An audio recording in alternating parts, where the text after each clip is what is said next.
नमस्कार मित्रों, आज हम चर्चा करेंगे संसद की। संसद के दोनों सदनों में, लोकसभा और राज्यसभा। आज विपक्ष चाहता था कि जो नीट और दूसरे तमाम इम्तहानों के पर्चे, नौकरियों के या भर्ती के पर्चे लीक हुए हैं, उनसे जो देश भर के छात्रों को, करोड़ों छात्रों को परेशानी हुई है, उस पर चर्चा की जाए। हमारे जो संसदीय परंपरा और प्रक्रिया है, उसमें एक रूल होता है, काम रोको। यानी सरकार का जो एजेंडा होता है, विपक्ष उसमें कहता है कि साहब ये सरकारी एजेंडे का काम रोक करके ये ज्यादा एक कोई अविलंबनीय और महत्वपूर्ण जो सामाजिक लोकतांत्रिक दृष्टि से लोक महत्व का विषय है, इस पर चर्चा की जाए। जनरली स्पीकर काम रोको या एडजॉर्नमेंट मोशन तो अप्रूव नहीं करते हैं, क्योंकि वो एक तरह से सरकार के निंदा प्रस्ताव माना जाता है या सेंसर माना जाता है। लेकिन किसी न किसी नियम में चर्चा जरूर मंजूर कर लेते हैं। चर्चा को रोकना नहीं चाहिए, मतलब जो इम्पोर्टेंट इश्यूज हैं, और खास करके किसी न किसी नियम में चर्चा जरूर मंजूर कर लेते हैं, खास करके तब जबकि लीडर ऑफ अपोजिशन ने ये मामला उठाया हो। लेकिन आज दुर्भाग्य है कि दोनों सदनों में जो चेयर पर थे पीठासीन अधिकारी, लोकसभा अध्यक्ष स्वयं थे, और उधर उप जो सभापति धनखड़ साहब थे, उन दोनों ने अनुमति नहीं दी। उससे भी ज्यादा जो हैरत अंगेज बात रही कि दोनों जब बोल रहे थे तो माइक बंद हो गए। तो ये सबसे बड़ा रहस्य यही है कि क्या नेता विपक्ष, जिसको प्रिविलेज होता है कि कभी भी वो खड़ा होकर किसी भी विषय पर बोल सकता है, हस्तक्षेप कर सकता है, उसके माइक बंद किए जा सकते हैं। और अगर लोकसभा अध्यक्ष ने नहीं बंद कराया तो फिर कैसे बंद हो गए? इसी विषय पर चर्चा है, और चर्चा के लिए हमारे साथ हैं कुमार भवेश चंद जी, सीनियर जर्नलिस्ट, और ताहिरा हसन जी हैं, जो सीनियर कमेंटेटर हैं, सोशल वर्कर हैं, और सामाजिक राजनीतिक प्रश्नों पर बहुत बेबाकी से बोलती रही। ताहिरा जी, आपने सोशल मीडिया पे भी देखा होगा, और शायद संसद टीवी पर या दूसरे चैनल्स पर, कि किस तरह से समूचा विपक्ष एकजुट होके ये तय किया था कि ये मुद्दा उठाना है, क्योंकि इससे करोड़ों छात्र जो है वो प्रभावित हो रहे। चाहे उत्तर प्रदेश में पुलिस भर्ती का पर्चा लीक हो गया, 65 लाख छात्रों ने भर्ती दिया था। चाहे देश भर में जो मेडिकल का एग्जाम है लीक हो गया। तो इससे तमाम छात्र जो है वो फ्रस्ट्रेटेड है, निराश है, भर्तियां हो नहीं रही हैं। तो इससे बड़ा और क्या मुद्दा हो सकता था देश की नई जो लोकसभा या संसद के लिए?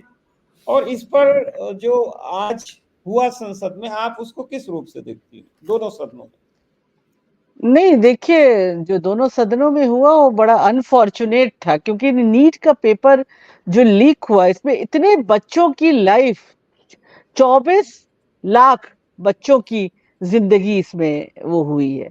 तो आखिर इस इशू को, हमारे नौजवानों के इशू को उठाने के लिए वो रूल बुक भी जो है पार्लियामेंट की, उसमें भी शायद दिया हुआ है।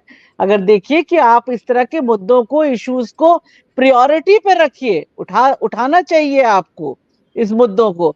तो जनता के मुद्दों को अपोजिशन नहीं उठाएगा तो हम लोग कहते हैं कि अपोजिशन कोमा में चला गया। तो जाहिर है जितना स्ट्रांग अपोजिशन होगा उतनी ही स्ट्रेंथन होगी हमारी डेमोक्रेसी। तो ये जनता के मुद्दे हैं, जनता की आवाज बन के वहां पे लोग, संसद में सांसद लोग बैठे हैं। तो मुझे तो लगता है यहाँ पे विरोधाभास भी नहीं होना चाहिए था, सबको मिलके उठाना चाहिए था और अकाउंटेबिलिटी फिक्स करना चाहिए था। यही डेमोक्रेसी की खूबसूरती है। लेकिन आप देखिए, जब नीट का पर्चा लीक होता है तो एनटीए पे कोई अकाउंटेबिलिटी नहीं फिक्स की जाती कि कैसे हो गया, कैसे ग्रेस मार्क दिया, और फिर एजुकेशन मिनिस्टर कहते नहीं सब कुछ सही है।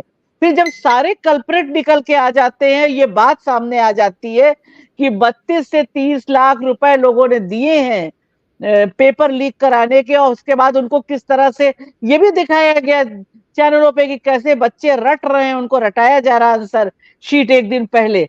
तो ये सब चीजें सामने आ गई, तो उनका कोई बख्शा नहीं जाएगा। मतलब ये क्या विरोधाभास है कि आप कह रहे हैं, पहले कह रहे हैं सब सही है, कुछ नहीं है, ये सही है, एनटीए को भी आप क्लीन चिट दे रहे हैं, सबको दे रहे हैं, और एनटीए को भी मुझे लगता है कि सामने आकर रिस्पॉन्सिबिलिटी लेना चाहिए। अगर कुछ गलती हो गई है, कुछ कमियां बेशियां, क्या बहुत बड़ी ये हुई चूक उनसे, तो उसमें सामने आना चाहिए था और उनको इस जिम्मेदारी लेनी चाहिए थी। और नहीं तो ये क्या, एजुकेशन मिनिस्टर से डिस्कशन के बाद ये ग्रेस मार्क कैसे दिए गए, सारी चीजें सामने आनी चाहिए थी। लेकिन आप देखिए कोई चीज क्लियर होके उसमें नहीं सामने आई है। तो जब बच्चों ने आंदोलन किया, स्टूडेंट्स ने आंदोलन किया, उनके पेरेंट्स आंदोलन में बैठे, जूनियर डॉक्टर्स भी उनके साथ आंदोलन में बैठ गए, अपोजिशन ने आवाज को उनके स्वर में स्वर मिलाया, तो उसके बाद जाकर ये मुद्दा बना। तो मुझे लगता है कि वहां पर पार्लियामेंट में उस समय इस पर बात होनी चाहिए थी। जी और भवेश, जी जी हाँ हाँ जी, बताइए। बात होनी चाहिए थी। लेकिन लेकिन लेकिन हाँ जी हाँ जी, नहीं मैं हो गई हूँ। तो अब बात होनी चाहिए थी, लेकिन उस पर कोई बात नहीं, बात करने के बजाय किरण रिजिजू जी जो पार्लियामेंट्री अफेयर मिनिस्टर हैं, उन्होंने कहा कि नहीं ये यहाँ पर क्या उन्होंने कुछ एक वर्ड हिंदी का यूज किया कि पार्लियामेंट्री नहीं है ये, उसके लिए कि ये इस पर डिस्कशन जो है। तो मुझे लगता है आम जनता के मुद्दे पर डिस्कशन क्यों नहीं पार्लियामेंट में प्रायोरिटी पे रह सकता है, जबकि रूल बुक में भी ये दिया हुआ है कि होना चाहिए। अगर आप एक अहम मुद्दा कोई है तो सब मुद्दों को छोड़ के पहले उस मुद्दे पर डिस्कशन होके उसका निस्तारण होना चाहिए और एक सोल्यूशन निकलना चाहिए। तो मुझे लगता है, और जिस तरह से माइक बंद हुआ, जिस तरह से आरोप लगाया है कांग्रेस ने और राहुल गांधी जी ने, तो मुझे लगता है कि ये भी एक विषय है कि अगर स्पीकर भी नहीं है, उनके भी संज्ञान में नहीं था, तो ये कौन है जिसका हाथ माइक पे है कि जो बंद कर देता है। तो मुझे लगता है इन तमाम चीजों की जांच होनी चाहिए और ये सामने आना चाहिए। अगर कोई आरोप लगा रहा है तो उसका उसका भी साफ होना चाहिए कि भाई आपका आरोप सत्य है कि नहीं है। अगर सत्य नहीं है तो उसके लिए भी देना चाहिए कि नहीं भाई ये इनका आरोप सत्य नहीं है। लेकिन मुझे लगता है ये सारे इश्यूज जो है they are pushed under the carpet. तो ये एक लोकतंत्र दरअसल के लिए अच्छा नहीं है।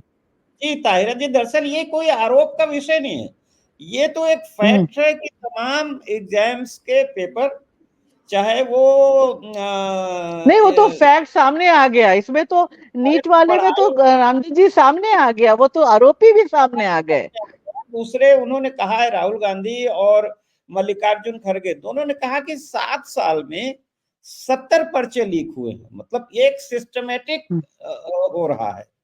और बिल्कुल। उसमें उसके कारण क्या है, मतलब कोई ऐसा नहीं कि कोई एक पर्चा हुआ या एक राज्य में हुआ, या और ये इस तरह से जो भर्तियां हो रही हैं या मेडिकल या और उसमें जो एंट्री होती है, कल को इंजीनियरिंग की भी जो एंट्री होती है, जेई का भी होता है इम्तहान, तो ये बहुत सीरियस इशू है कि भाई बच्चे क्या करें, बच्चों का भविष्य।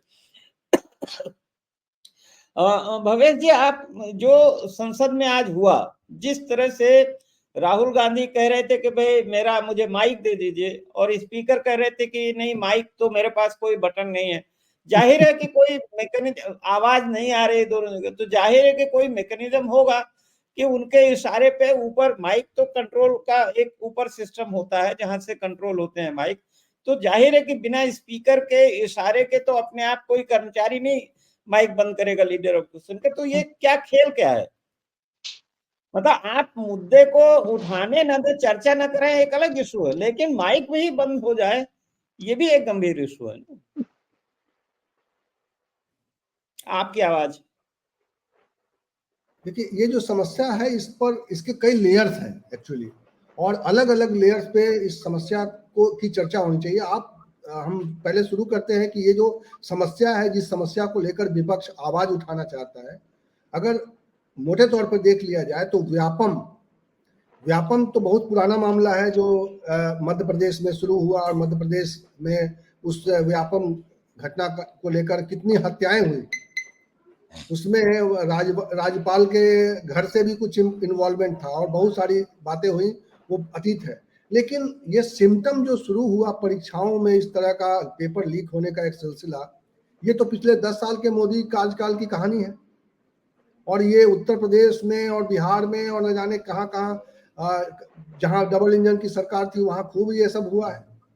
और ये तो ताजा है कि देश में नीट का भी हो जाए, नीट जो सबसे ज्यादा पास, अब यूपीएससी बच गया है, जो आईएएस एस्पिरेंट है उनके एग्जाम के पर्चे लीक हो जाए, जो स्टेट लेवल पर जो पीसीएस की परीक्षाएं होती है उसके पेपर लीक हो जाए, यही बस बच गया है अब तो ये इतनी बड़ी समस्या है और इस समस्या पर बात क्यों नहीं होनी चाहिए। इस समस्या पर राहुल गांधी ने इस चुनाव के पहले, चुनाव के बाद सरकार का जो गठन प्रक्रिया चल रही थी उससे पहले ही एक प्रेस कॉन्फ्रेंस करके इसको आवाज बुलंद किया था।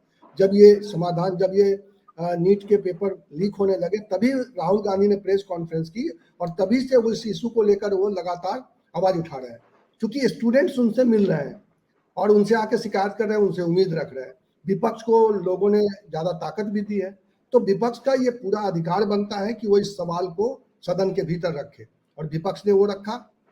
अब जो निष्पक्षता का दावा कर रहे हैं और ओम बिरला को इतने मतलब क्या कह सकते हैं कि इतने उनके बारे में क्या क्या कहा कि प्रधानमंत्री उनको एक बार कुर्सी पर ले गए और उनकी गरिमा के लिए क्या क्या कहा, लेकिन असल में क्या है ओम बिरला जो दिखा रहे हैं, और अब तो पूरा देश देख रहा है टेलीविजन पर कि पहले तो हम लोग देखते थे कि भाजपा के कुछ नेताओं में अहंकार दिखाई दे रहा है, लेकिन अब सीधे सीधे आप कह सकते हैं कि ओम बिरला जो ऐसी जगह पे बैठे हैं जहां उनकी नजर एक जैसी होनी चाहिए, सत्ता पक्ष के लिए, विपक्ष के लिए।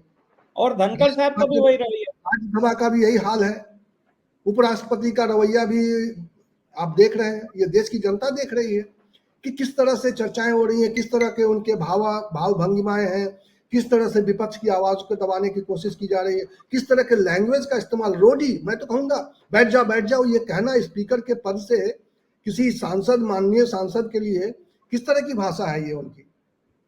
तो आप मुद्दे पर बात नहीं करना चाहते हैं, लेकिन आपकी बातचीत में भी कोई शिष्टता नहीं और सरकार में स्पष्टता भी नहीं है।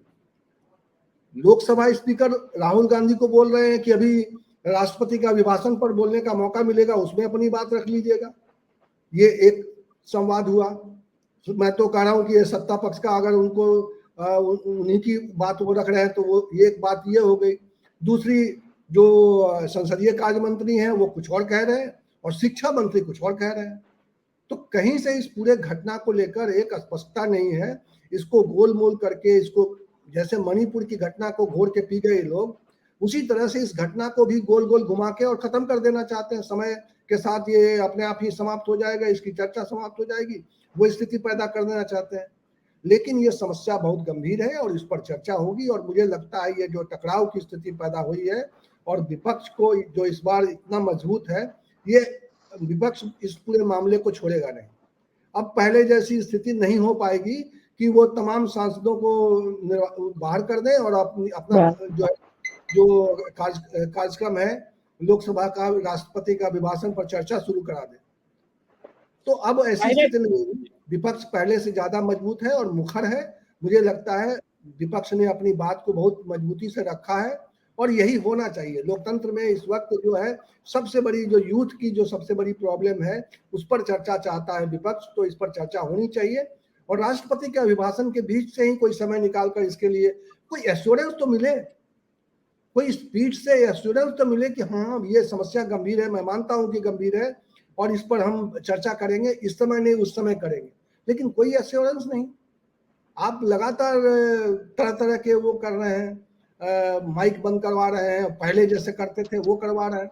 तो मुझे लगता है ये रवैया ठीक नहीं है और ये देश देख रहा है और इस देश ने यही देख के भारतीय जनता पार्टी को उसकी अपनी औकात बताई है और अगर यही रवैया रहा तो मुझे लगता नहीं है कि आने वाले समय में भारतीय जनता पार्टी का कोई नामलेवा भी रह जाएगा। जनता सब देखती है और जनता ने उनको देख लिया, परख लिया है, सब कुछ समझ लिया है कि वो कितने विकास के नाम पर जो लोगों को अपना सम्मोहित कर रहे थे और वो क्या कहते हैं उसको कि डिसीजन मेकिंग में बहुत तेजी से डिसीजन मेकिंग सरकार है और वो किसी चीज को छोड़ती नहीं है, डिसीजन लेती है और उस पर अमल करती है।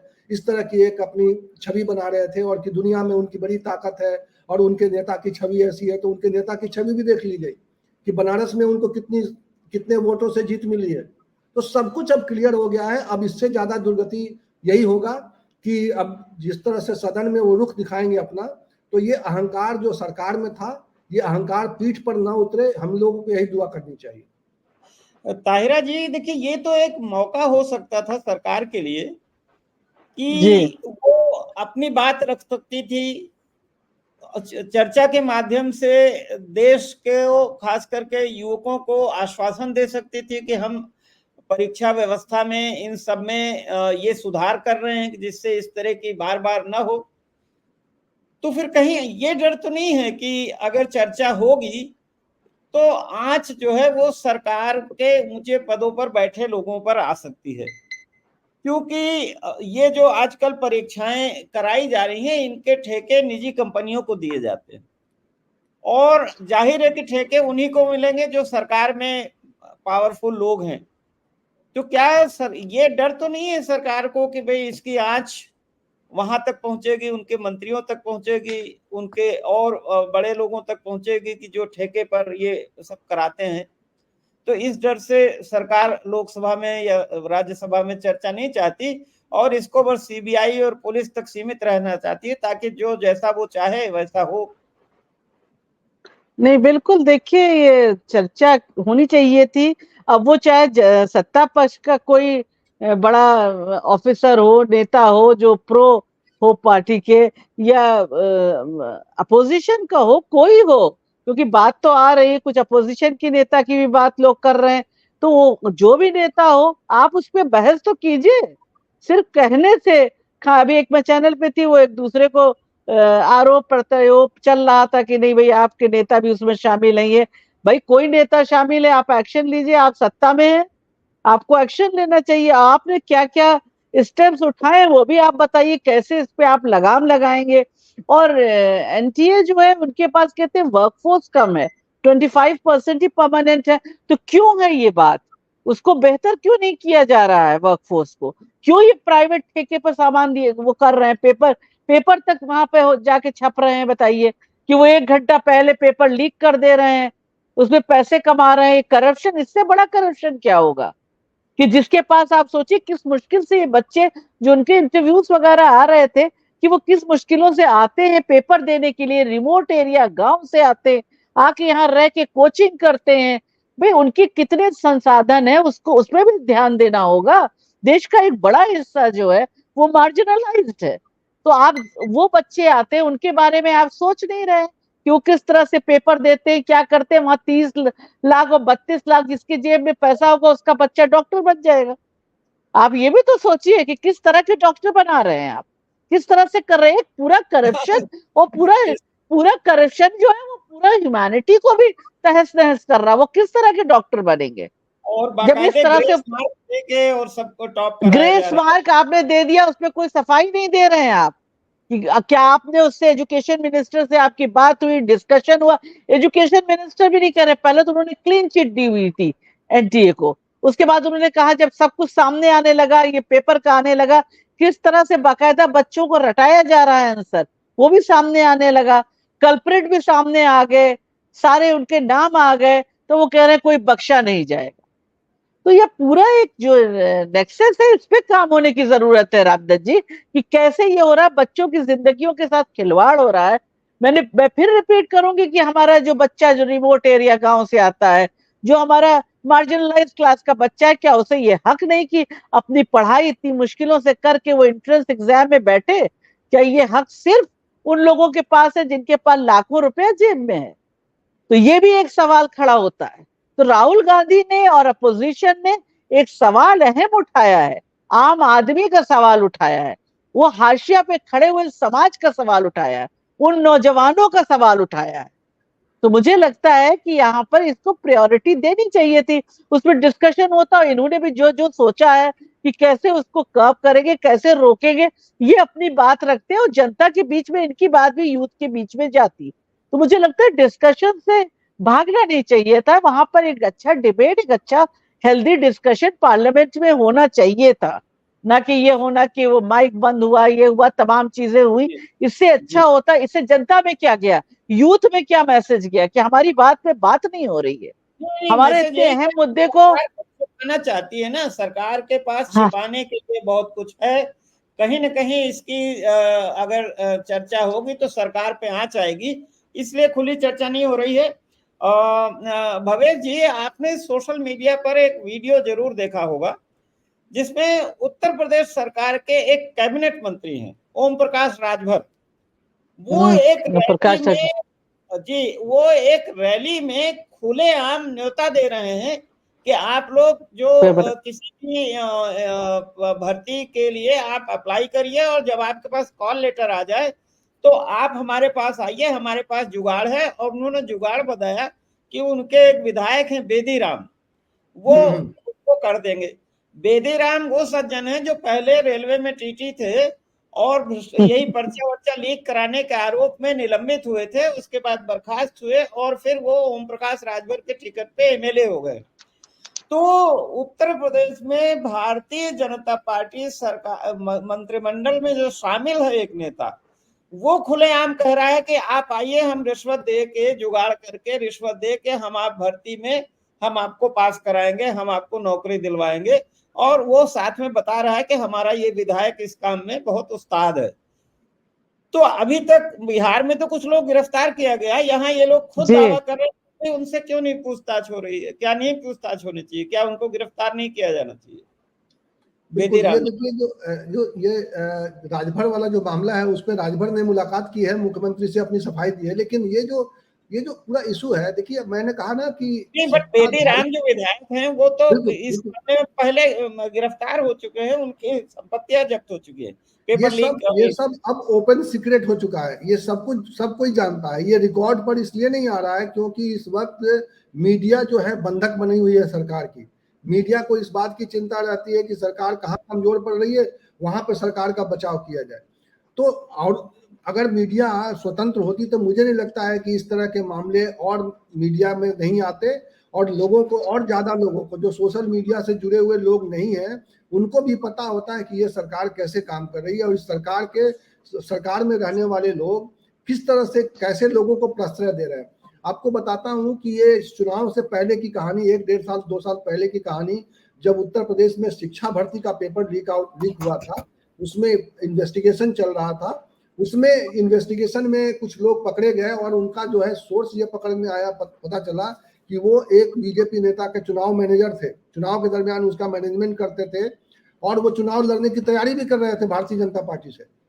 और उसके बाद ये सब जब खुलने लगा भेद, ये सब थोड़ा थोड़ा मीडिया में आने लगा, हालांकि मीडिया तब भी बंधक था, तब भी सारी बात नहीं आई। उस प्रयागराज के एसपी को हटा दिया गया अचानक, जो जांच चल रही थी, और उसमें उसको हटा दिया गया। तो ये सच सामने ना आ पाए, इसकी भरपूर कोशिश हो रही है। मुझे लगता है हाउस के अंदर अब विपक्ष इस चीज को अब भुलाने नहीं देगा। ये लोग चाहेंगे कि ये चीज भुला दिया जाए, इसको किसी तरह से बिसरा दिया जाए, समय बीत जाएगा, लोग भूल जाएंगे। लेकिन मुझे लगता है कि इस बार जो जनता ने बहुत ही सोच समझ के विपक्ष को ताकत दी है, और विपक्ष अभी तक मतलब कह सकते हैं कि वो अपनी भूमिका में है। आगे कैसा रहेगा हम नहीं कह सकते, लेकिन अभी अपनी भूमिका में है, और विपक्ष को जरूर इस पूरे मुद्दे को चर्चा में लाना चाहिए। और इसको लेकर सिर्फ अब जो अचानक आपको क्यों लग रहा है कि सरकार जो है इसको नियम बनाने लगी? भाई पहले जांच करते ना, कहाँ कहाँ गड़बड़ियां हैं। नियम बनाने से नहीं होगा कि आप 1 लाख रुपए फाइन होगा, नौकरी चली जाएगी, तो फलाना मृत्यु दंड मिलेगा, तो उम्र कैद मिलेगा। क्यों नहीं, पहले नियम क्यों बना रहे? आप पहले जो अभी समस्या सामने आई है, इसमें कौन लोग कल्प्रिट हैं, उनको रिकॉर्ड पे लाया जाना चाहिए, उनको पकड़ा जाना, उनको सजा होनी चाहिए।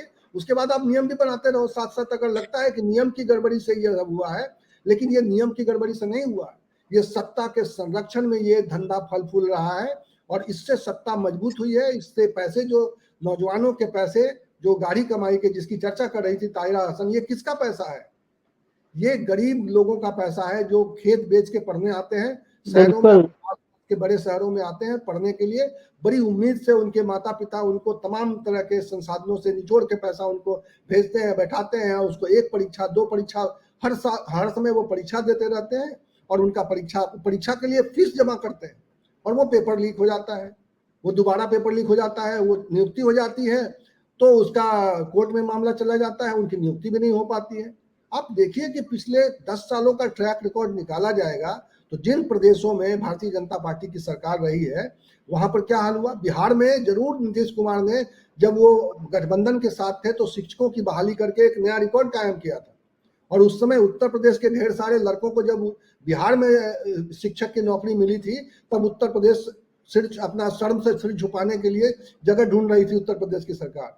और आप उत्तर प्रदेश में एक ऐसे मुख्यमंत्री को जो जिनको आप बड़े मॉडल के रूप में पेश करते हैं कि सबसे प्रखर मुख्यमंत्री हैं, दूसरे प्रदेश में जाके प्रचार अभियान चलाते हैं और वो स्टार प्रचारक है, लेकिन अपने प्रदेश में क्या कर पाए। अपने प्रदेश में तो वो जब चुनाव का नतीजा आया उसके बाद वो हड़बड़ी में अब सबको बोल रहे हैं कि बहाली करो, अब सबको कह रहे हैं कहीं गड़बड़ी नहीं होनी चाहिए, अब कह रहे हैं कि ये नहीं, सिपाही भर्ती का पर्चा तो यहीं लीक हुआ, 65 लाख बच्चे थे। अब जाके चुनाव के जब नतीजे आए तब समझ में आ गया कि अयोध्या दौड़ लगाने से नहीं होगा, बनारस दौड़ लगाने से नहीं होगा, मोदी और योगी का जय जयकारा करने से नहीं होगा, ये चर्चा करने से नहीं होगा कि उत्तर प्रदेश का परसेप्शन बदल गया है। उत्तर प्रदेश का परसेप्शन बदलते बदलते मुख्यमंत्री के बारे में, योगी आदित्यनाथ के बारे में पूरे देश का परसेप्शन बदल गया कि वो कितने कमजोर है। वो अपने भाषण में सबसे पहले बोलते थे कि मैंने उत्तर प्रदेश का परसेप्शन बदल दिया। क्या परसेप्शन है आज मुख्यमंत्री योगी आदित्यनाथ का?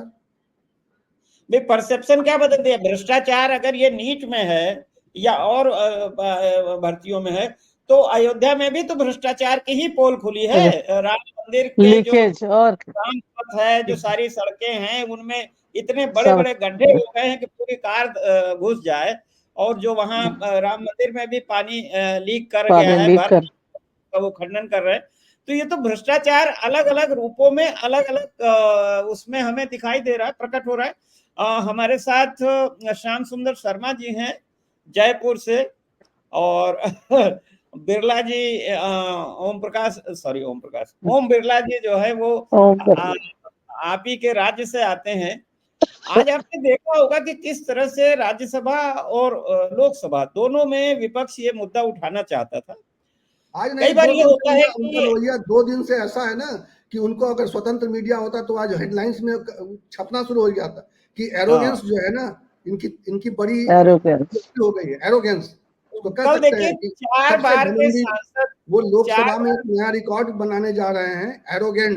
एरोगेंट लोकसभा स्पीकर 4 बार के सांसद थे। भाई जय संविधान कहना कोई गुनाह तो है नहीं। संविधान, जिन लोगों ने जय हिंदू राष्ट्र कहा उन पे तो आपने कुछ नहीं कहा, और शशि थरूर अगर जय संविधान करके आया और आपने टोका तो हरियाणा के सांसद हुडा ने कहा कि भाई ये तो जय संविधान करने गए, तो उनको कितनी बुरी तरह से झिड़का जो 4 बार का सांसद है। उससे साफ जाहिर होता है कि आप क्या बयाना लेके बैठे हैं उस कुर्सी पे। खैर, तो आज जो है शर्मा जी, जिस तरह से ये तो होता है कि भाई अध्यक्ष जो है वो कई बार विषय सुन के और कहते हैं कि साहब हम चर्चा नामंजूर करते हैं, या ये कहते हैं कि हम मंडे को, ट्यूसडे को, या बाद में आधे घंटे की चर्चा, 1 घंटे की चर्चा मंजूर करेंगे। लेकिन आज जिस तरह से दोनों सदनों में दोनों पीठासीन अधिकारियों ने न केवल नकार दिया बल्कि माइक बंद कर दिया गया। मतलब लीडर ऑफ अपोजिशन अगर अपनी बात कहना चाहे, जिसको नियमों में ये अलाउड है कि वो कभी भी खड़ा होकर बात कह सकता है, वो कोई उपद्रव नहीं कर रहे थे कि आप माइक बंद करा दीजिए। तो आप दोनों सदनों के जो पीठासीन अधिकारी हैं, और उसमें राहुल गांधी ने यह आरोप लगाया बाकायदे एक वीडियो बना करके कि ये सब कुछ प्रधानमंत्री नरेंद्र मोदी के इशारे पे हो रहा है, ये चर्चा नहीं होने दी जा रही। तो आपको क्या लगता है इसका इम्पैक्ट जनता पे क्या पड़ेगा? अभी सबक नहीं सीखा है इन्होंने जनता के मुद्दों को ढक के? अब रामदत्त जी, क्योंकि हमारे राज्य के ही दोनों नेता, एक उपराष्ट्रपति है और एक लोकसभा अध्यक्ष, दोनों हमारे ही राज्य से आते हैं, और मैंने तो इनको हमारे विधानसभा में भी इनको चर्चा करते हुए सुना और देखा इनकी क्या परिस्थिति होती थी, किस तरह की बातें करते थे। जो आज उपराष्ट्रपति है तो विधानसभा में रोए थे, और भैरू सिंह जी ने तो इनको निलंबित करने का प्रस्ताव लाए थे। वो पुरानी बातें मैं देखता हूँ कि जब ये कांग्रेस से थे और आज भाजपा के गोद में बैठे हुए हैं निश्चित तौर पर। और देखिए, निश्चित तौर पर जिसकी मेहरबानी से कोई बनता है तो उसको तो निश्चित रूप से वो अपने सब चीजें रखने के लिए नहीं देगा। देखिएगा, आज इस स्थगन प्रस्ताव के माध्यम से इस मामले को कांग्रेस दोनों जगह उठाना चाहती थी। बाकायदा देखिएगा, मैं देख रहा था कि दोनों ही ने प्रस्ताव भी रखा और दोनों ने खारिज कर दिया। अब देखिएगा, निश्चित तौर पर जैसे राहुल गांधी ने कहा कि मेरा माइक बंद किया जा रहा है, हाँ ये बात सही कि लोकसभा अध्यक्ष के पास माइक बंद करने की स्विच नहीं होता, लेकिन इशारे तो लोकसभा अध्यक्ष के चलते ही हैं, बिना इशारे के नहीं चल होता है। फिर उसके बाद जब इशारा हुआ तो वापस शुरू हो गया माइक। तो देखिए ये निश्चित तौर पर 24 लाख बच्चों का मामला है और 4 राज्यों में चुनाव होने हैं। ऐसी स्थिति में हर कोई चाहती है राजनीतिक पार्टी कि हम बच्चों के साथ अपनापन दिखाएं और हम उनके पक्ष में करें। निश्चित तौर पर ये है। और आज देखिए क्या वो कह रहे थे, राष्ट्रपति अभिभाषण में चर्चा के दौरान आप उसको मामले को उठा लेना, हम ना नहीं करेंगे। लेकिन देखिएगा कि जब अगर आप सुप्रीम कोर्ट की बात भी करते हैं, सुप्रीम कोर्ट में मामला विचाराधीन है, तो फिर राष्ट्रपति से आपने राष्ट्रपति अभिभाषण में सब चीजें क्यों कहलाई? जो सरकार कहलाना चाहती थी वो कहला भी दिया। और आज देखिए राज्यसभा में मैं देख रहा था कि जब खड़गे साहब अपनी बात को रखना चाहते थे, इग्नोर किया गया और उपराष्ट्रपति ने उनकी तरफ देखा नहीं। 17 तारीख को तो उन्होंने बैल में आकर के जो कुछ करना होता किया, और जिस रिएक्ट तरीके से बोले वो, क्योंकि कि जिस तरह जितने सीनियर खड़गे साहब हैं उतने सीनियर मेरे को लगता है कि उपराष्ट्रपति भी नहीं है कि उन्हीं के दल से पुराने तो वो देखिएगा सब जगह बदल के आए हैं, वो कांग्रेस में नहीं हो पाए। पहले वो खड़गे साहब ने बाकायदे बाहर आके एएनआई को अपनी व्यथा बताई कि मैं अपनी चेयर खड़ा रहा अपने आसन पर बड़ी देर तक, और उप सभापति ने मेरी तरफ निगाह भी नहीं किया, वो सरकार के ही तरफ देखते रहे। नहीं तो अगर निगाह करेंगे तो कोई एक्शन करना पड़ेगा ना, आपको जवाब देना पड़ेगा। बहुत सारी चीजें इग्नोर करने से बहुत बड़ा फायदा मिल जाता है। आप देखिए फिर उसके बाद आपने शिक्षा मंत्री को बोलने का मौका दिया, आपने चिकित्सा मंत्री को बोलने का मौका दिया, फिर सुधांशु पंत भी, उसने चर्चा भी शुरू कर दी। लोकसभा में तो ये सब कुछ नहीं हुआ। और आप देखिएगा बार बार हवाला दे रहे थे नियमों का कि राष्ट्रपति अभिभाषण से पहले स्थगन प्रस्ताव नहीं ला सकते, लेकिन विशेष परिस्थितियों में नियम बदले भी जाते हैं, क्योंकि परंपराएं तो कायम होती है, कायम हमेशा नहीं, पुरानी परंपरा को, क्योंकि आप सरकार के पक्ष में मामला नहीं जाता, सरकार विरोधी बात को लेकर के आप प्रतिपक्ष के मामले को कैसे लाओगे? जब बोफोर्स का मामला हुआ था किस तरह की स्थितियां बनी थी, आपने देखा सदन चला ही नहीं था। ये तो देखिए मामला 24 लाख बच्चों का है। और निश्चित तौर पे आज हमारे यहाँ फिर झालावाड़ में कुछ लोग पकड़े गए, जो पकड़ने की सिलसिला चल रहा है वो रोजाना चल रहा है। तो उसका मतलब है कि आप पेपर लीक के बारे में अगर कुछ भी चीज कहना चाहते हो कि देखिए 6 तारीख को तो काउंसलिंग शुरू होगी, 8 तारीख को सुप्रीम कोर्ट में उसकी सुनवाई है।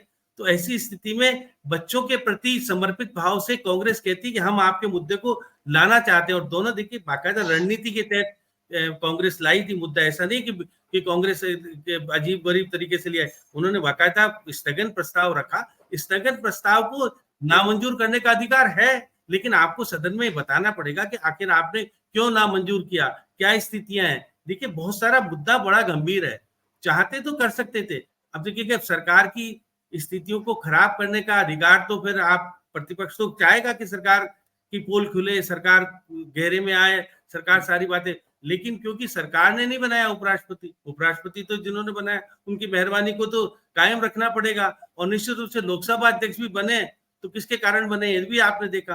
तो लोकसभा अध्यक्ष भी वही पुरानी बातें कर रहे हैं, सब बातें जानते। मैं तो लोकसभा क्या, मैंने तो उनको विधानसभा में हमारे यहाँ देखा है, दोनों को किस तरह से हल्लाबाज करते थे, किस तरह से घटनाएं करते थे।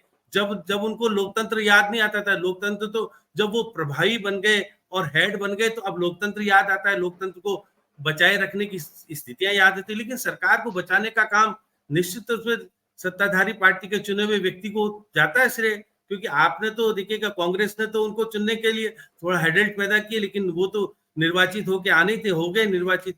लेकिन जिस तरह की स्थितियां हैं निश्चित तौर पर देखिएगा कि फिर मैं बार बार वही कह रहा हूं कि ये मुद्दा राजनीति का ज्यादा है, बल्कि किसी को किसी के प्रति समर्पित भाव होने की बात की जरूरत नहीं है। अगर 4 राज्यों के चुनाव नहीं होते तो ये सब मुद्दे को क्यों लाना चाहते हो आप? क्योंकि मुद्दा इसलिए कि हम करीब रह करके ही हम कुछ कर सकते हैं। तो इसलिए परिस्थितियों के बदलाव होते हुए मैं लोकसभा और राज्यसभा होती इसलिए है कि आप मुद्दों को ला करके चर्चा करो, लेकिन राष्ट्रपति अभिभाषण से पहले आप चर्चा नहीं कर सकते। राहुल गांधी का नंबर कब आएगा?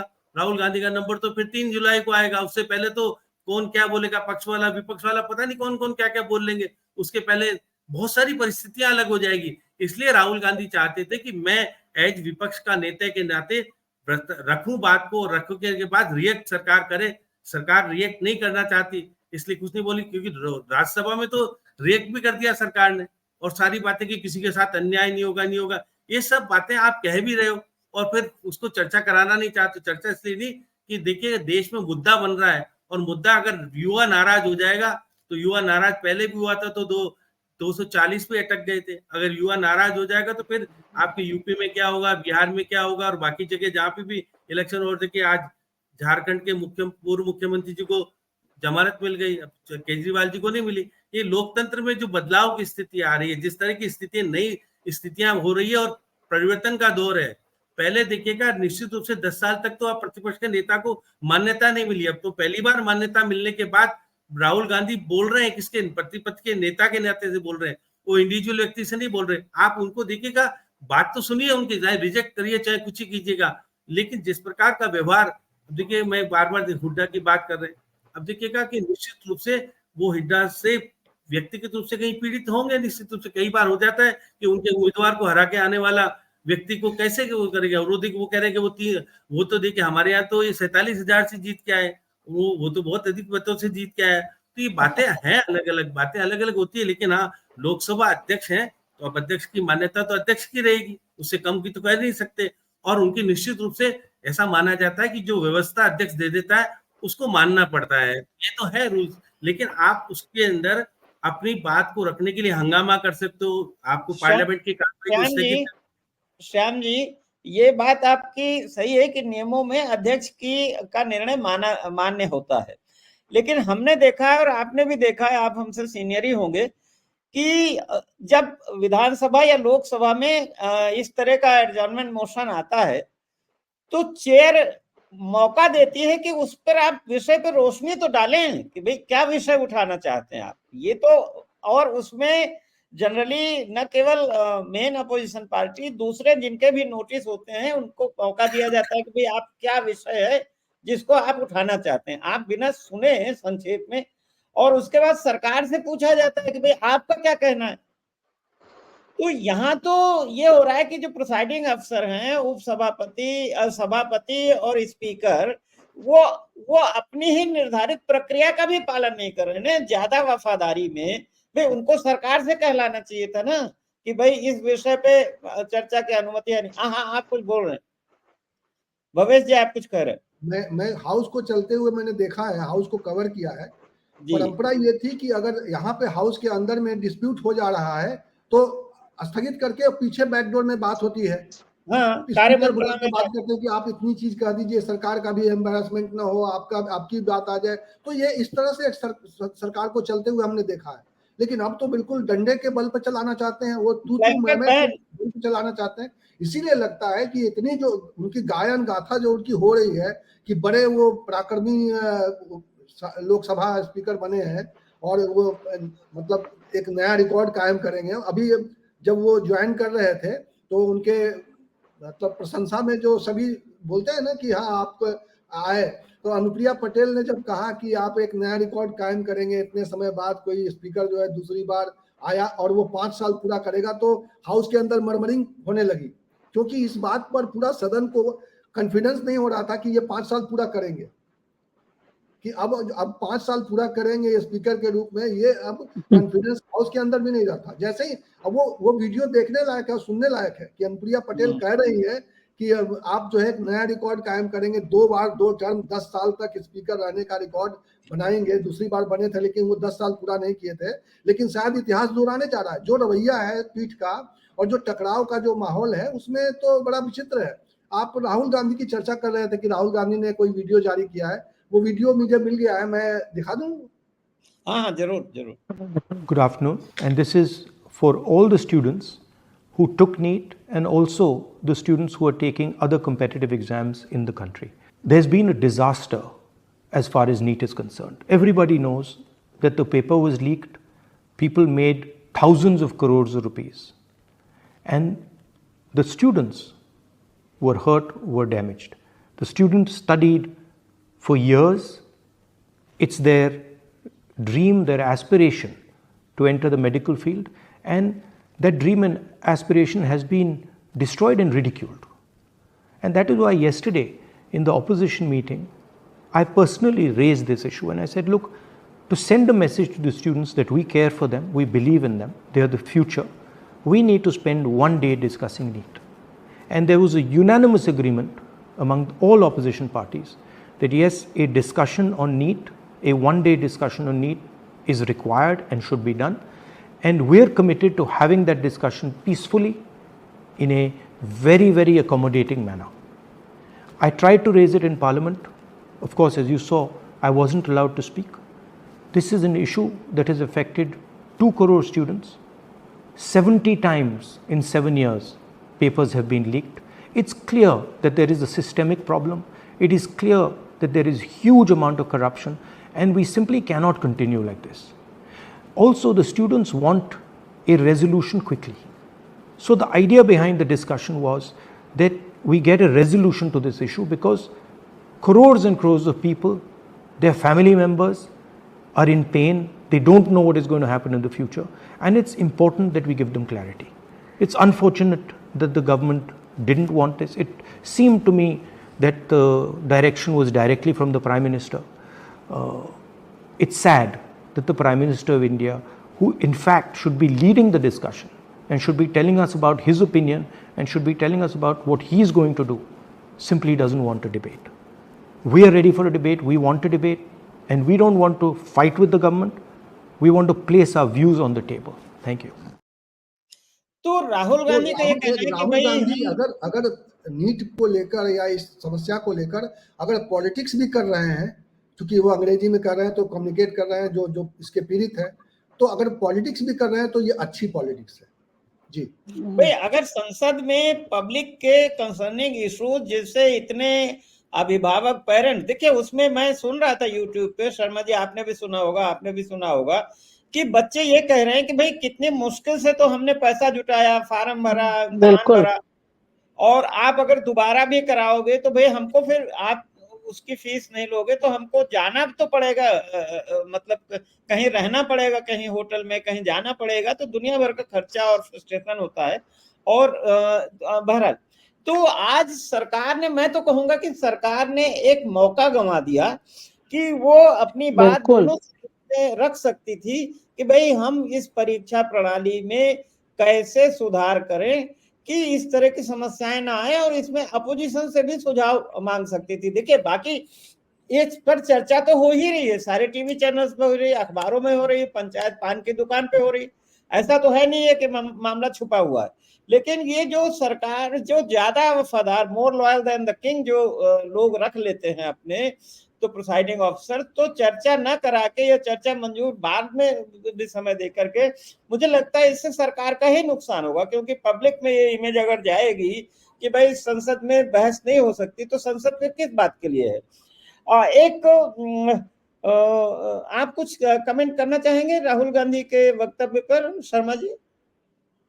उन्होंने सीधे प्राइम मिनिस्टर पर आरोप लगाया कि वो रोक रहे। देखिए क्या, क्योंकि वो प्रतिपक्ष के नेता हो गए तो प्राइम मिनिस्टर पे आरोप लगाएंगे, और बाकी के पर आरोप लगाने का तो कोई औचित्य रहता ही नहीं है, क्योंकि प्रतिपक्ष का नेता बाकायदा वो सदन के देखिए प्रमुख रूप से नेता वो है, तो सेकंड नेता वो है। तो अब देखिए राहुल गांधी जिस प्रकार से, देखिए राहुल गांधी अब अपनी बात को रखना चाहते थे, सरकार अपनी बात को रखना नहीं चाहती, रिकॉर्ड में नहीं लाना चाहती।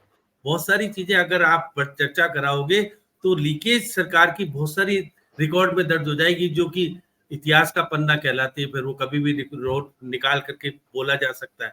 तो ऐसी स्थिति में सरकार चाहेगी नहीं कि कभी भी लोकसभा के इतिहास में या राज्यसभा के इतिहास के पन्नों में दर्ज हो जाए सब चीजें, इसलिए अवॉइड कर रहे हैं। और देखिए राष्ट्रपति के अभिभाषण में आप कुछ बातें कहोगे तो मिक्स हो जाएगी, वो केवल नीट परीक्षा को लेकर के अलग से कोई चर्चा हो जाए, वो तो अलग ही चीज बन जाती है। इसलिए सरकार बचना चाहती है सरकार की, क्योंकि देखिएगा सरकार ने अच्छा काम नहीं किया ना, अच्छा काम किया होता तो चर्चा कराने के लिए कोई दिक्कत ही नहीं थी। अब देखिएगा आपके पास अधिनियम तो कब का ही पारित कर चुके थे आप, और आप क्यों उसके पास तत्काल जाकर के उसको अधिसूचना के माध्यम से जारी कर दिया, क्यों कर दिया? अब आपको तो लगा था कि भाई हमने तो कर दिया था, लेकिन अब जरूरत पड़ रही तो कर दिया।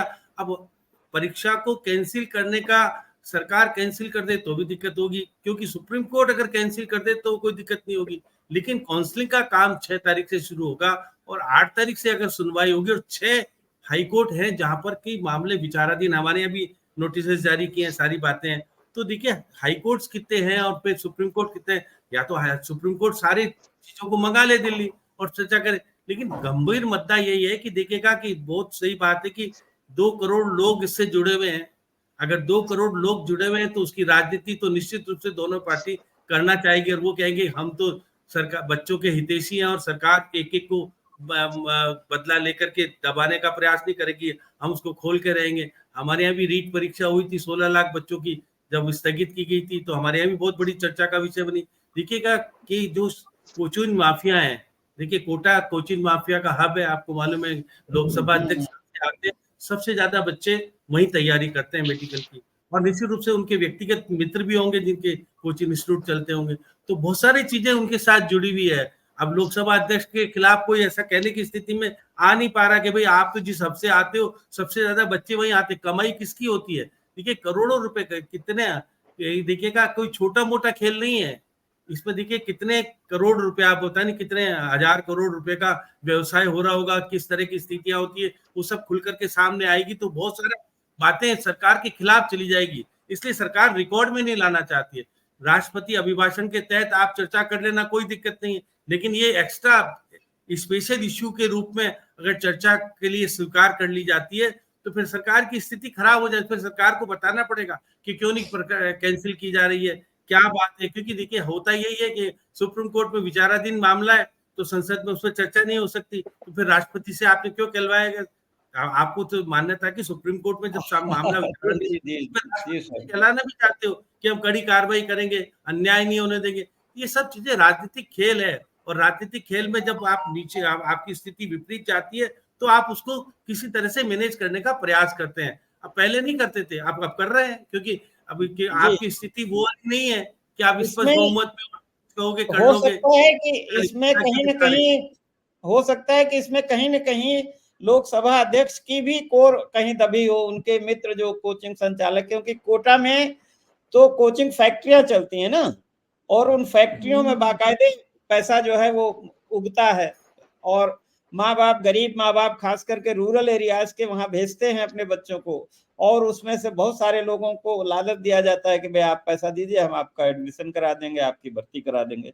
जी केवल 5% बच्चे ही आते हैं सेलेक्ट होकर के, 95% तो बच्चे सेलेक्ट होते नहीं। उनका क्या होता होगा? बहुत सारा बड़े माफिया, बहुत बड़ा माफिया, क्योंकि इसका तो चर्चा शर्मा जी, उसमें तो कई बार खबरें आती हैं कि बच्चों ने सुसाइड कर लिया। कितना दुख होता है कि वो वहाँ की सुसाइड का मामला तो बहुत, अभी हमारे यहाँ सुसाइड का बहुत सारे केसेस जो है, अभी तक करीब 29 बच्चे सुसाइड कर चुके हैं अभी तक। 29 बच्चे कोटा की कोचिंग जो फैक्ट्रीज हैं इनमें सुसाइड कर चुके जो। अच्छा, ये बड़े कम उम्र के बच्चे होते हैं, वो साइकोलॉजिकली भी बहुत स्ट्रांग नहीं होते, माँ बाप के पास भी इतना पैसा नहीं होता कि वो आके उनको प्रॉपर ढंग से रहे और उनको गाइड करें, उनका मनोबल बढ़ाएं। खैर, मैं आखिर में सिर्फ एक उस पे आप तीनों लोगों का कमेंट चाहूंगा।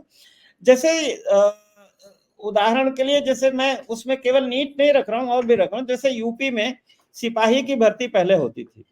अब सिपाही का जो अपॉइंटिंग अथॉरिटी होता था वो कप्तान होता था जिले का, और पहले कप्तान अपना रिक्रूटमेंट करता था। अब धीरे धीरे क्या किया हमने, पूरे देश में एक सिस्टम ऐसा पता चला गया कि हर चीज को हम सेंट्रलाइज करते चले जा रहे। तो अब नतीजा ये हुआ कि यूपी में पता चला कि 1.5 लाख 2 लाख जो है वो पद खाली हैं, भर्ती हो नहीं रही है, और जब भर्ती हुई तो 65 लाख बच्चे उसमें अपीयर हुए और इम्तिहान जो है वो कैंसिल हो गया। इसी तरह नीट का भी जो मामला था कि भाई नीट का आप इम्तिहान पहले, अभी उनका जो पहले शिक्षा सचिव थे अनिल स्वरूप जी, यूपी काडर के अफसर थे, तो उन्होंने एक बयान, एक मैं पढ़ रहा था उनका, उन्होंने खैर अपने अनुभवों पे किताब भी लिखी है। तो ये इम्तिहान इतने बड़ी संख्या में जो छात्र जहां अपीयर होते हैं, वो एग्जाम कंडक्ट करने का जो की क्षमता या कैपेसिटी ये जो नई नई एजेंसियां बनाते हैं उनके पास तो होती नहीं, स्टाफ होता नहीं, न उनको कोई अनुभव है। तो ये सीबीएसई बोर्ड पहले कराता था, या जैसे यूपी जो बोर्ड है, तो उनके पास तो एक पूरा इंफ्रास्ट्रक्चर है, उनके पास इन्विजिलेटर्स हैं, उनके पास स्कूल्स हैं जहां वो बैठा के करा सकते हैं। तो ये जो सेंट्रलाइजेशन हो रहा है सारे इम्तिहानों का, और जो प्राइवेट एजेंसियों को कंप्यूटर वाले जो जांचने के लिए ये दिया जा रहा है, इसमें इसकी वजह से मैंने सुना है कि काफी घपले हैं। और बल्कि बिहार में जो एक व्यक्ति पकड़ा गया वो तो ये कह रहा था कि हम तो सीधे वहीं जहां से नंबर दिए जाते हैं, हम वहीं से सीधे संपर्क करते हैं, हम ये नकल का चक्कर ही नहीं है।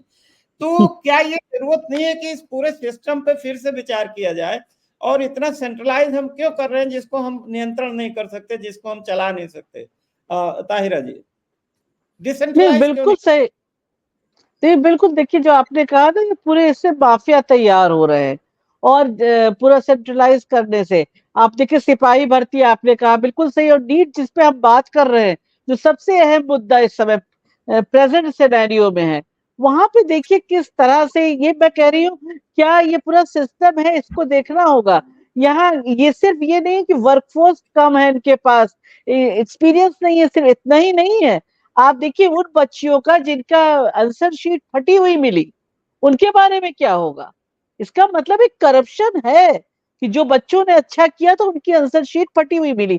वो बच्ची रो रो के कह रही है चैनल पर, उसका वीडियो जारी हुआ कि मेरी आंसर शीट फटी हुई मिली, मैंने कांटेक्ट करने की कोशिश की। किस तरह से डिप्रेशन में बच्चियां आ रही है, रो रही हैं।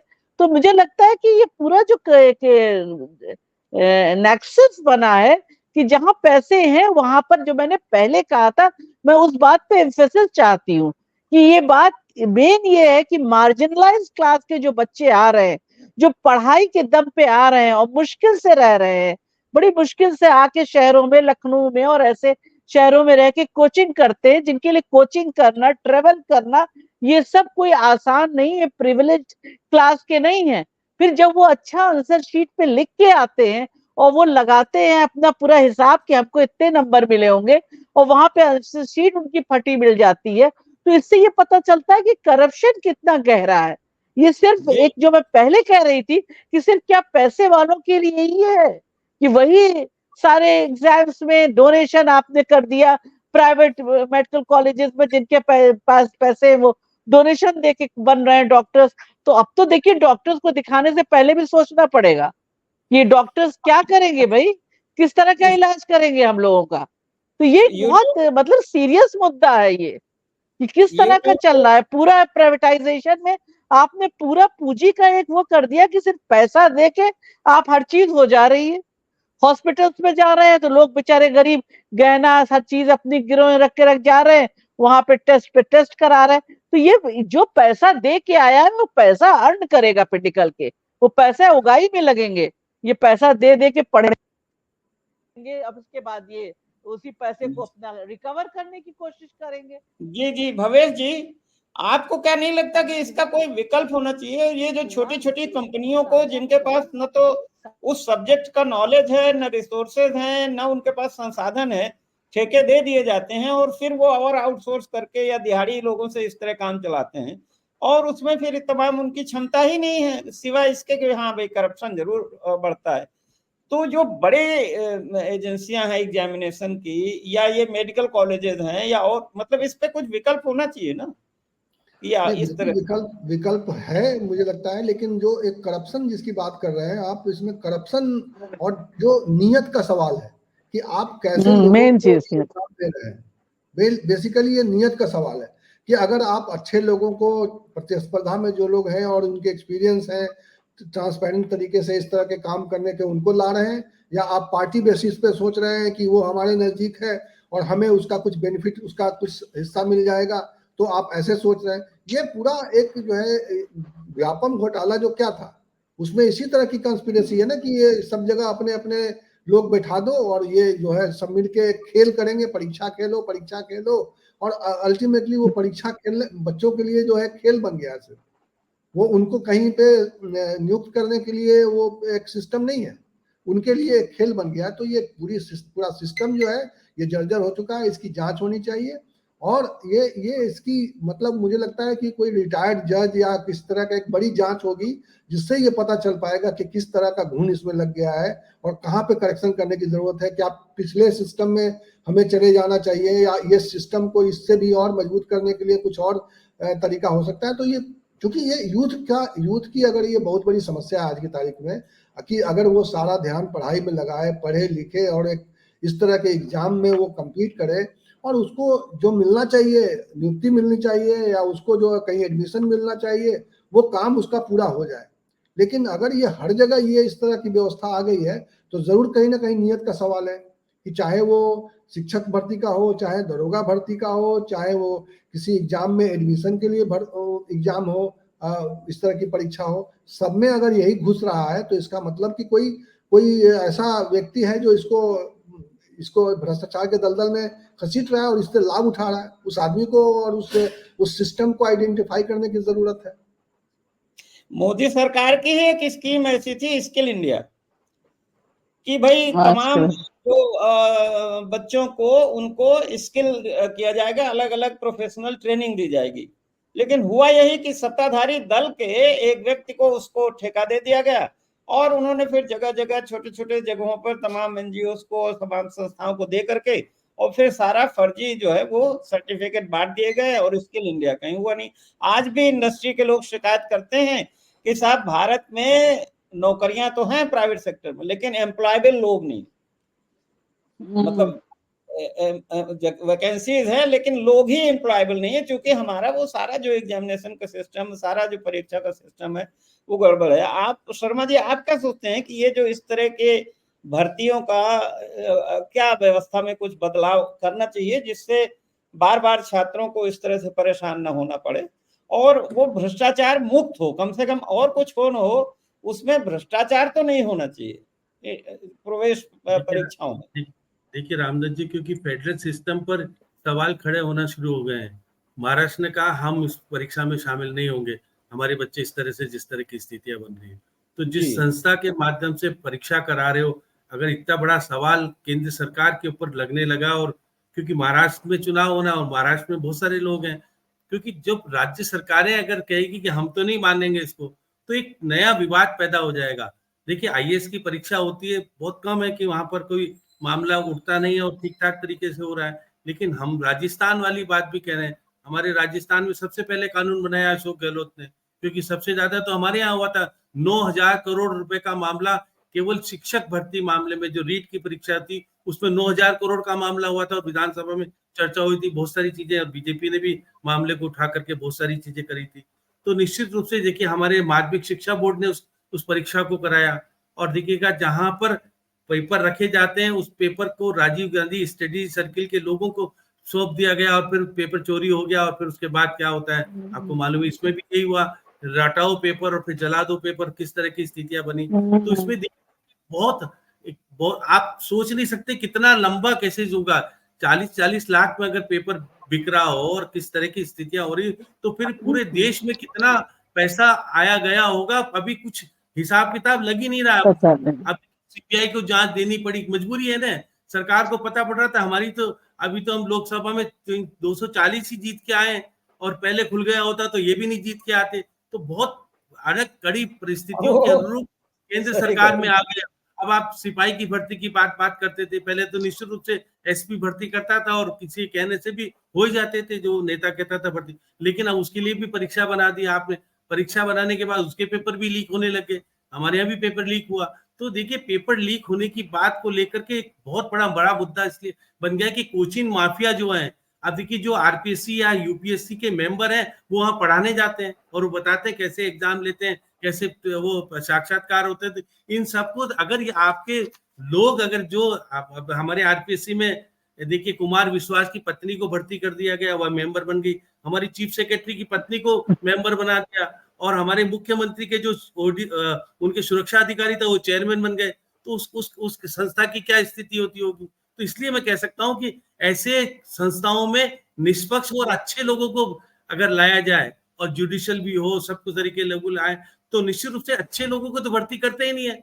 अब आरएसएस के लोग अगर आएंगे तो आरएसएस तो वो चाहेंगे कि हमारे लोग ज्यादा से ज्यादा हमारी स्थिति सुदृढ़ बने, जो पार्टी आती है वो चाहती है कि हम सब कुछ करें। तो ये सब चीजों को, संस्थाओं को निश्चित रूप से अच्छे और निष्पक्ष लोग अगर भर्ती होंगे, अगर नियुक्त चयनित किए जाएंगे तो परिवर्तन हो सकता है। नहीं तो भ्रष्टाचार का मामला चाहे भले बीजेपी है चाहे कांग्रेस है, क्योंकि कोचिंग माफिया इतना बड़ा खड़ा हो गया है, आप मानोगे नहीं कितने लाख करोड़ का ये बिजनेस है। अभी तो मैं तो कह नहीं सकता, मैं तो हमारे राजस्थान की बात, सब जगह की बात, दिल्ली की बात करें, लखनऊ की बात करें, हमारा एलएन है, एलएन जो इंस्टीट्यूट है, एक छोटा सा वो पढ़ाने का काम करते थे, 2 भाई थे, वो बड़ी यूनिवर्सिटी बना ली, कितने हजार करोड़ रुपए के मालिक हो गए। तो ये सब चीजें निश्चित रूप से सरकार को कड़े कानून बनाने के साथ निष्पक्षता भी रखनी पड़ेगी, और जो संस्था बना रहे हो उसके प्रति विश्वास कैसे बढ़े, तो आपको जुडिशियल के लोगों को भी लाओ उसमें, जिससे कि कम से कम और सब तरह के अच्छे लोगों को। आप बहुत अच्छा कह रहे हैं श्याम जी, लेकिन सवाल यह है कि निष्पक्ष लोगों को और काबिल लोगों को लाएगा कौन?